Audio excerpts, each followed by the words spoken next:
مساء الخير على كل متابعينا، كل سنه وحضراتكم طيبين وعيد اضحى مبارك علينا وعليكم ان شاء الله. معاكم اخوكم عمرو الوكيل العقاري في العجمي وتحت امركم في اي حاجه ان شاء الله. احنا هنتكلم مع بعض عن المشاكل اللي هي بتقابل العميل مع مكتب التسويق. في شكاوي كتير الايام ديت من العملاء في مكاتب تسويق وغير مكاتب التسويق. يعني احنا يا جماعه عشان بس الفكره توصل، هو احنا مش مكاتب التسويق بس هي اللي بقت شغاله دلوقتي في مجال العقارات. احنا دلوقتي في ناس اساسا مش في الشغلانه وناس احنا ما نعرفهاش، وكله شغال بقى من على النت واونلاين ومحدش فاهم حاجه. عشان يجي مثلا يحضر لك ورق شقه او يرتب لك ورق الشقه، هتلاقيه هو قاعد مش عارف يرتب ورق الشقه، فاهمني؟ فطبعا الناس دي اساءت لسمعتنا احنا كتير.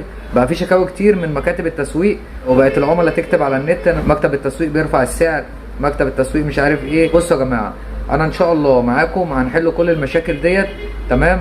وبالنسبه للي هم الناس اللي شغالين في التسويق العقاري بيشتغلوا بفرق سعر والكلام دوت، اللي هي يعني اللي هو السماسرة الخطر دينجر اجنت ده، انا ان شاء الله هنزل لكم قائمه باساميهم كلهم. السماسرة اللي في البطاش اللي شغالين في مجال التسويق العقاري، سماسرة او غيرهم اللي شغالين اونلاين، دول الناس دي محظور التعامل معاها نهائي.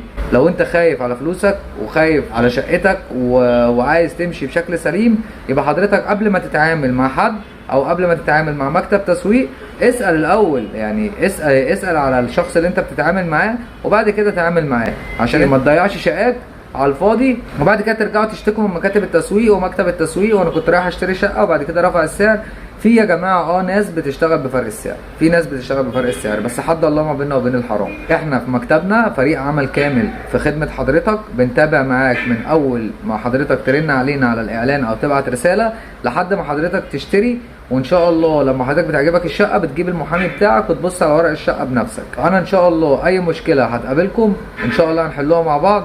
واي حد قابلته اي مشكله مع مكتب تسويق في البطاش او مع سمسار حتى من الناس اللي شغالين اونلاين، يا ريت يكتب لي في الكومنت اسمه او رقم تليفونه او الاكونت الشخصي بتاعه، يبقى يصوره ويبعته لي.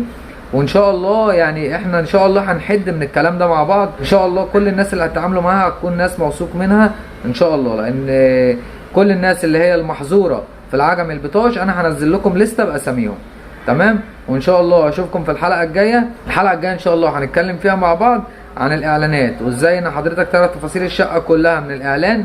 لان في ناس بتكلمني ومثلا بقول له ارجع للاعلان تاني، بيسالني عن السعر والسعر مكتوب في الاعلان، بيسالني عن المساحه والمساحه مكتوبه في الاعلان، فبقول له ارجع للاعلان تاني، بيقول لي انا الاعلان راح مني مش عارف ارجع له. فانا اعرفك ازاي ترجع للاعلان وازاي تشوف تفاصيل الشقه، واي مشكله هتقابلك في مجال العقارات على مستوى العجمي اخوكم عمرو هنا هيحلها لكم. وان شاء الله انا اتشرف بيكم ان انتوا تكونوا جزء من عيلتي الكبيره، سواء على اليوتيوب سواء على الفيسبوك سواء على التيك توك سواء على الانستجرام. انا اتشرف بيكم في اي حته واشوفكم في فيديو جديد. السلام عليكم.